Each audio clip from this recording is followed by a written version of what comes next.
70% जो पानी कराची में इस्तेमाल हो रहा है वो पीने के काबिल नहीं है। हमारे पास जो लैंडफिल साइट्स हैं वो 20 साल पहले ही कम्प्लीटली फिल हो चुकी हैं। हमने कराची को कंक्रीट का एक जंगल बना दिया है, दरख्तों की कटाई हुई है, उसकी वजह से भी टेम्परेचर में काफ़ी डिफरेंस आ रहा है। ठीक है, ज़रात कराची में इसमें दिन ब दिन इजाफा हुआ है, उन्हें हर जगह पर कच्ची सड़कें नज़र आती हैं। कराची की जो एनवायरमेंटल प्रॉब्लम्स पिछले कुछ सालों से सबसे ज़्यादा हमें नज़र आ रही है, उसमें air pollution, water pollution, noise pollution और सॉलिड वेस्ट का जो मसला है, ये की प्रॉब्लम्स हैं। जो दरख्तों की कटाई हुई है उसकी वजह से भी कराची में टेम्परेचर में काफ़ी डिफरेंस आ रहा है और कराची ऑलरेडी जो है वो क्लाइमेट चेंज की जद में है। जहाँ पर अगर हम सबसे पहले एयर पॉल्यूटेंट्स की बात करें तो कराची में क्योंकि इंडस्ट्रियल सेटअप है तो यहाँ पर जो क्राइटेरिया एयर पॉल्यूटेंट है जिसमें पर्टिकुलेट मैटर, जिसको हम मिट्टी के ज़र्रात कहते हैं, कराची में इसमें दिन ब दिन इजाफा हुआ है और पिछले 2 सालों में इसमें इजाफा वो इसलिए ज़्यादा देखा गया क्योंकि हमें हर जगह पर कच्ची सड़कें नज़र आती हैं, कंस्ट्रक्शन के काम बहुत सारे हो रहे हैं, जिसकी वजह से ये सारी चीज़ें जो हैं एड अप हो जाती हैं। और यही वजह है कि बाज़ दफ़ा कराची में हमें एक धुंध सी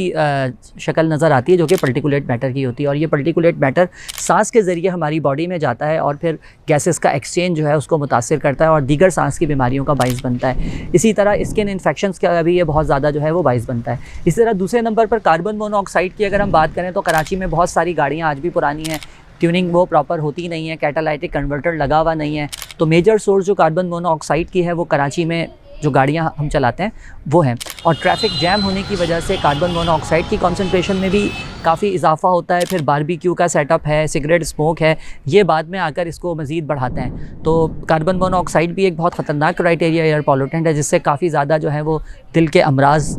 इसमें मुब्तला हो जाते हैं और गैसेस का जो एक्सचेंज होता है जिस जगह पर, वहाँ पर ये गैसेस के एक्सचेंज को भी मुतासिर करती है और सबसे ख़तरनाक बात कि ये ब्लड में ऑक्सीजन की कैरिंग कैपेसिटी को कम करती है, जो कि सबसे ज़्यादा ख़तरनाक सिचुएशन होती है। इसी तरीके से अगर हम सॉक्स और नॉक्स की बात करें तो सल्फ़र डाइऑक्साइड और नाइट्रोजन डाइऑक्साइड जो है ये इंडस्ट्रीज़ इसका मेजर कंट्रीब्यूशन है। लेकिन यहाँ पर मैं एक चीज़ ऐड कर दूँ कि जो ऑक्साइड्स ऑफ सल्फ़र हैं ये हमारे यहाँ जो सल्फ़र बेस्ड फ्यूल इस्तेमाल होता है उसकी वजह से भी गाड़ियों के धुएँ के ज़रिए ऑक्साइड्स ऑफ सल्फ़र हमें नज़र आते हैं। इसी तरह बाकी जो पॉल्यूटेंट्स हैं वो इतने ज़्यादा नहीं हैं, तो ये 4 जो एयर पॉल्यूटेंट्स हैं ये हमें कराची में खासे नज़र आते हैं। नॉइज़ पॉल्यूशन का भी जो है तो हमें सामना करना पड़ता है। तो नॉइज़ पॉल्यूशन भी हमने कराची के मुख्तलिफ़ इलाकों में देखा है कि 100 डेसिबल और 90 डेसिबल पर हमें ये नज़र आता है और ख़ास तौर पे जो पीक टाइम्स होते हैं, सुबह 9 बजे का टाइम होता है, शाम में 5 बजे का टाइम होता है, वहाँ पर ये हमें काफ़ी ज़्यादा 130 और 140 डेसिबल तक का नॉइज़ जो है वो हमें मिलता है, जिसकी वजह से दीगर बीमारियाँ जो हैं वो फैलती हैं। इसी तरह से कराची को जो पानी अवेलेबल है, कराची में नलकों में जो पानी आ रहा है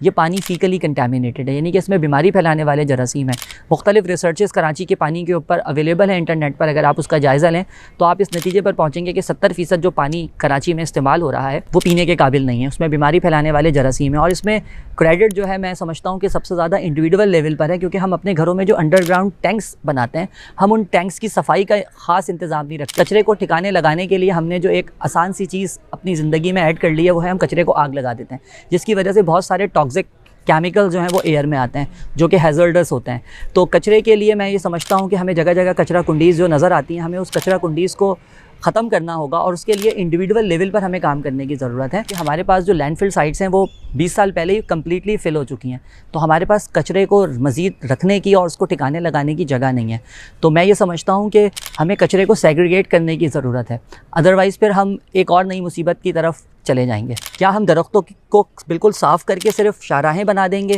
या बड़ी बड़ी बिल्डिंग्स बना देंगे कि जो हमने कराची को कंक्रीट का एक जंगल बना दिया है, क्या हम इसमें कन्वर्ट कर देंगे? तो फिर आप मुझे बताएं कि जो कार्बन डाइऑक्साइड जो इतनी ज़्यादा एटमॉस्फेयर में एब्जॉर्ब हो रही है, जिसकी वजह से ग्लोबल टेम्परेचर भी बढ़ रहा है और कराची के टेम्परेचर में भी इजाफा हो रहा है, तो इसमें भी मज़ीद हम इजाफा देख सकते हैं। तो मेरी यहाँ पे ये रिक्वेस्ट है कि जो लोकल स्पीशीज़ हैं आप उन स्पीशीज़ को लगाएं। नीम का दरख्त है, कीकर का दरख्त है और जो हमारी बाकी जो लोकल स्पीशीज़ हैं, यूकलिप्टस है और भी बहुत सारी हमारे पास एक वैरायटी है जो हमारे पाकिस्तान में दस्तयाब होती हैं और बहुत आराम से हम इसको लगा सकते हैं। और हर आदमी अपनी ज़िंदगी में कम से कम एक दरख्त ज़रूर लगाए, लेकिन उसको ओन करे जिस तरह आप अपने फैमिली मेम्बर्स को ओन करते हैं।